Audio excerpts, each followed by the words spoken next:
Здраво на сите, добродојавте во Токен Падок.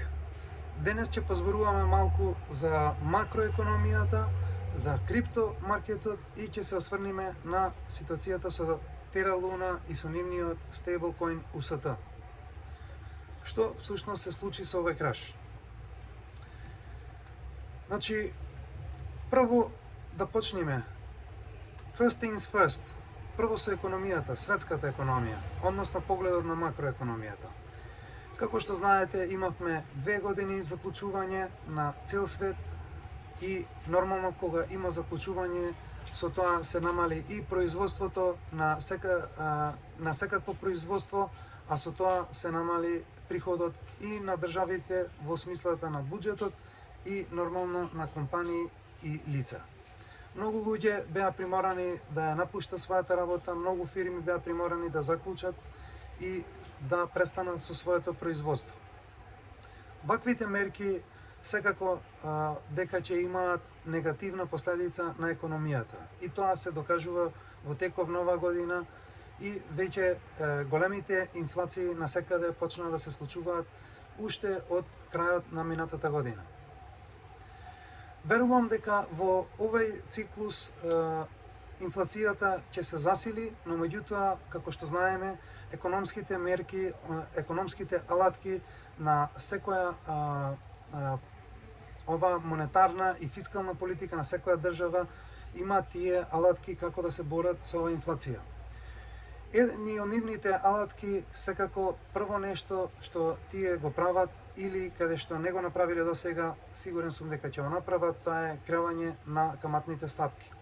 Што значи ова? Ова значи ако некој сака да штеди, каматната стапка ќе биде повисока, ако некој веќе има кредит земено, тоа значи дека каматната стапка за веќе земениот кредит ќе биде поголема, ако не е фиксна каматна стапка на тој кредит. Инфлацијата е докажан крадец на нашите финансии, докажан крадец и уништувач на стандардот на обичните луѓе. Инфлацијата се случува дури во услови на перфектна економија, во стапка од околу 2-3% инфлација се случува дури кога има феноменално добра економија. Со оглед на овие работи што ги спомнав, дефинитивно, како што се очекуваше, економијата веќе оди во надолна линија, инфлацијата се зголемува. Покрај ова што го прават како решение владите и централните банки, исто така тие секако ќе земаат и понатака други обврзници, односно ќе даваат обврзници за да можат да повеќе да инјектираат кеш односно пари во буџетот, за да можат да ги исплатат тие трошкови. Секако дека едни вакви мерки ќе бидат многу негативни за економијата и понатака, затоа што на еден начин со вакви мерки факт е дека инфлацијата ќе се успори, ќе се намали, но меѓутоа и растот на БДП и растот на економијата дефинитивно ќе стагнира и тоа ќе има своји негативни последици. Во оваа ситуација со овие мерки после запирање, односно стагнирање на растот на економијата, факт е дека луѓето се помалку ќе трошат, повеќе ќе гледат да штедат поради оваа нестабилна економска ситуација. Во една таква ситуација, кога луѓето помалку купуваат и повеќе штедат, тоа значи дека има помалку ликвидност во маркетот и стагнација на пазарот. Тоа исто така може да придонесе за краширање на недвижностите. Тоа нешто слично се случило и претходно и можно е и сега да се случи. Исто така да им кажам на сите дека допрва кризата за храна, допрва ќе дојде во светот и во Европа, насекаде допрва ќе се случува тоа. Очекувам дека најголемите кризи за храна ќе се случат од наредната година. Зошто ова го велам? Затоа што едноставно ден денес имаме проблем со синџирот на набавка. Зошто тоа се случува нема да навлезам тука, но факт е дека има проблем со supply chain, со синжирна набавка и тоа дефинитивно ќе придонесе негативно за сите продукти да стигнат на полиците, односно да бидат достапни за секој насекаде. Исто така морам да напоменам дека најголеми земји што најмногу извозуваат храна, односно житарици, дефинитивно се и Украина и Русија. Украина е тотално уништена, тоа значи дека нема да има род за следната година и со оглед на овај supply chain issue со проблемот на синџирна набавка, дефинитивно ова ќе придонесе за криза за храна во текот на следната година, а најверојатно уште од крајот на оваа година. Докажано е дека секој еден човек, секоја една фирма што се фокусирала во вложување на финансиски средства, дали тоа се во класа на комодитети, во класа на акции, обврзниците ќе ги прескокнам, не сметам дека се некаква инвестиција, и во случајов на најнови финансиски средства криптовалути. Факт е дека сите тие луѓе што порано вложувале имаат шанса и веќе се борат со инфлацијата. Но меѓутоа, исто така ова треба да биде поука за сите луѓе да не се осврнуваат само на фиат валути, затоа што фиат валутите не се подкрепени од ништо, односно немаат вредност затоа што со текот на времето, како што реков, и во една нормална економија ја губат вредноста, а камоли во едни вакви крашови. Ние сите добро се сеќаваме колку вредеа 1000 или 100 евра пред една година, колку вредат денес. Дефинитивно дека вредноста нивна е намалена. Значи, ова морам да прецизирам. Цените не одат горе, туку вредноста на валутата оди долу. Единствен начин луѓето да се спасат од инфлација е со вложување на финансиски средства. Но меѓутоа, таквите вложувања не се враќаат одма, повратот е со текот на време. Значи, треба трпение и треба да се разбере дека кога се купува биткоин, пример, тоа ви е слично кога купувате, пример, стан. Сигурно дека кога ќе купите стан, не одите во агенција за недвижности да прашате колку би била цената на станот веќе наредната ден. Тоа сигурно нема да го направите. Значи, мора да разберете дека кога влагате во инвестиција на финансиски средства, конкретно еве за крипто, треба да се одберат добри проекти. Биткоинот треба секогаш да биде дел од вашето портфолио и нормално дека после некое одредено време, за некоја година, дефинитивно ќе имате голема полза, голем бенефит, финансиски бенефит во вашиот живот. Исто така сакам да им кажам на тие помалку искусни да не се плашат од вакви крашови и секако да не продаваат во едни вакви крашови, во едни вакви падови на маркетите. Туку едноставно да ја употребат оваа ситуација за да може да си купат за многу поевтина цена, да ги купат истите тие финансиски средства што би коштале и што коштаа многу повеќе до пред еден месец или поназад. Значи, една ваква ситуација имавме во јули лани, во 2021 во јули имавме исто така краш, каде што маркетот дојде до денешното ниво од 1,3 трилиони долари маркет капитализација. Така да, значи, се сеќаваме што се случи лани од та 1,3 трилиони маркет капитализација, цел маркет во октомври стигна до 3 трилиони маркет капитализација. Значи, тоа е еден добар пример како можете да видите како маркетот варира. И сакам да разберат сите дека маркетот, без разлика за кој маркет станува збор, финансиски пазар, значи пазарот има две страни, и долу и горе, и тоа се случувало и ќе се случува. Но меѓутоа сите треба да бидат малку со, што би рекле народски, со ладна глава и да ги разбираат работите во што вложиле и да имаат трпение. Затоа што сепак маркетот ќе се исправи, секако финансиските средства ќе вредат многу повеќе од ова цена моментално што имаме денес. Тоа беше за делот на макроекономијата и мојот совет за криптомаркетот.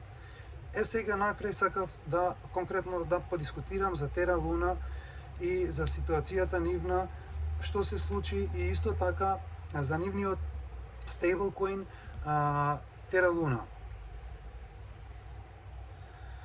Како што знаете, наеднаш се случи краширање на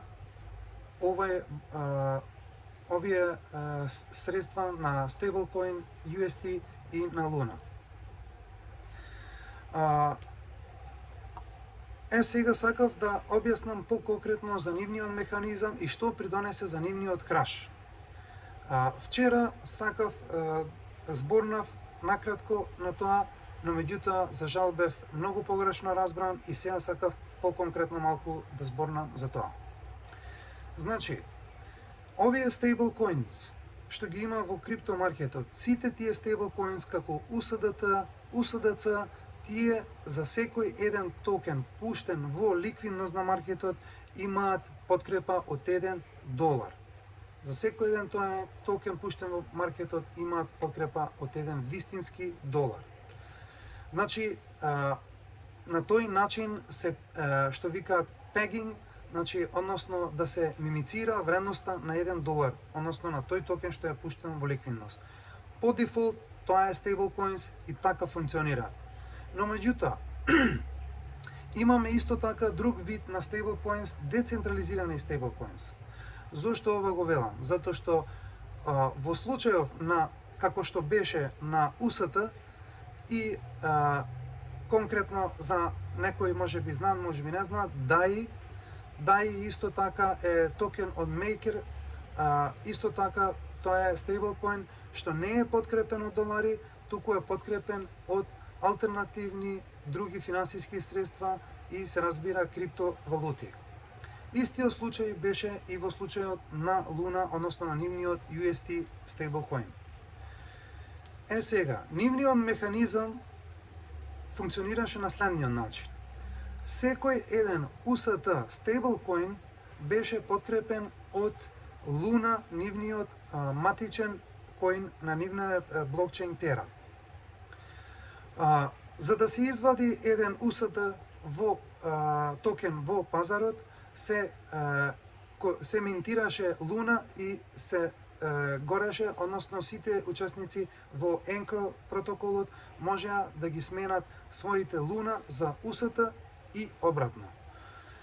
Значи, UST беше подкрепен од Луна, матичниот коин на Тера. Но, исто така, затоа ја испомнав биткоин, Луна е исто така имаше резерви и има, како што можете да видите, јас ќе ги пишам сите тие линкови долу под видеото, да ги проверите. Луна, фондацијата, имаше, стана втори поред после MicroStrategy во вложување на биткоин, со преку $3,5 милиарди. Последното нивно купување, чинам дека беше пред 2 или 3 недели, отприлика, не ме држете за збор, во вложување од $1,5 милиарда во биткоини. Тоа тие го направија затоа што нивната идеја беше на тој начин како резерви за нивниот матичен коин Луна во случајов да биде подкрепен со резерви од биткоин. Но во случајов имаше, еве и поконкретно да ви кажам, имаше и од Avalanche, од Atom и од Ethereum. Еден мал дел, мала порција, но меѓутоа најголемиот дел беше подкрепен од биткоин. И сега, од кога почна првите проблеми во нивниот екосистем, односно во нивниот стейблкоин UST од 6 мај, кога почна првите проблеми, исто така, ова морам да напомена, има една гласина, не можам да потврдам дали е точна, дека BlackRock наводно бил инволвиран во оваа ситуација за краширање на Луна и на UST. Значи, како што реков, уште еднош да заклучиме. UST, нивниот стейблкоин, беше подкрепен од Луна, нивниот матичен коин во нивната Тера блокчейн. А Луна беше исто така во нивните резерви Тера фондацијата имаше биткоини за да можат да ја подкрепуваат Луна во случај на пад на маркетот. Затоа јас почекував малку да видам што ќе се случи, како ќе употребат овој колатерал, како ќе направат тие со нивните резерви на биткоин. Но меѓутоа, вчера од официјалното соопштение, што го прочитав од Do Kwon, CEO на Terra Luna, можам да заклучам дефинитивно овој проект е минато.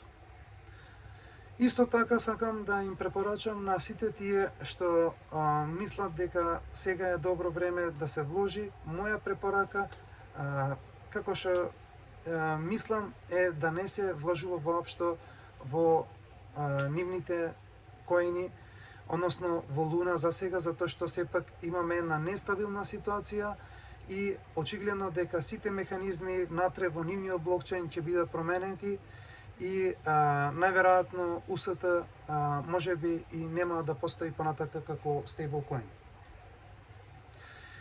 Ова исто така ни даде едно друго видување на маркетот.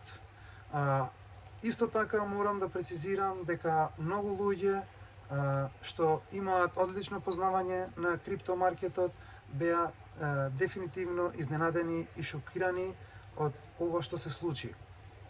Ова се случи, како што спомнав, значи, од притисок на продажбата, затоа што UST беше подкрепен од Луна, но меѓутоа наеднаш енормно големо продавање, целокупно краширање на маркетот и продавање на Луна и продавање на UST, тоа и направи еден проблем каде што веќе не можеа тие да одржаваат вредноста на UST со оглед на тоа што нивниот матичен коин Луна многу падна во вредност и има проблем со одржување на вредноста и на крајот овај начин крашира. Колку и да звучи прекрасно ова со стейблкоинс на децентрализиран начин, ова само покажа дека сепак на овој начин, ако било кое финансиско средство биде подкрепено само од криптовалути, дека би било дефинитивно многу ризично со оглед на волатилноста на криптомаркетот. Сепак криптомаркетот е на почетокот на една светска адаптација и нормално дека е колку е помал маркетот да биде поволатилен, кога маркетот ќе стигне до еден буџет приближно 12 трилиони долари маркет капитализација, тогаш можеме да имаме еден посигурен и постабилен криптомаркет. Но меѓутоа, повратот на инвестиција дефинитивно, кога маркетот би бил постабилен, повратот на инвестиција би бил помал него денес. Се надевам дека за ова ситуација малку ви поразјаснив. Навистина е жално кога гледаме еден ваков проект што стигна до топ 10, се извинувам, до топ 10, но меѓутоа тоа стигање до топ 10 не беше случајно. Сепак механизмите внатре во овој блокчейн беа во одреден период добри. Самиот блокчейн како Тера функционирал перфектно и се уште функционира перфектно, како што реков од извештајот последен што го прочитав од Terra Labs. Дефинитивно овој блокчейн ќе продолжи со работа, но меѓутоа не верувам дека воопшто некогаш ќе се врати на тоа што беше. Така да, тоа беше се што сакав накратко за денес да го споделам со вас. Се надевам дека малку се разјаснија некои работи и со една ќе оставам денес со една моја порака да бидите похрабри, да не се плашите и секоја една инвестиција да ја гледате малку подалеку во иднината, да не биде само од денес за утре, затоа што вложување во финансиски средства дефинитивно не е од денес за утре, туку е нешто што оди и што трае за подолго време на подолги стази. И така да можете да ги почувствувате бенефитите од вложување на овие финансиски средства. Драги мои, во оставам во добро здравје, останете ми децентрализирани и суверени. Поздрав до Токијан Падок заедницата.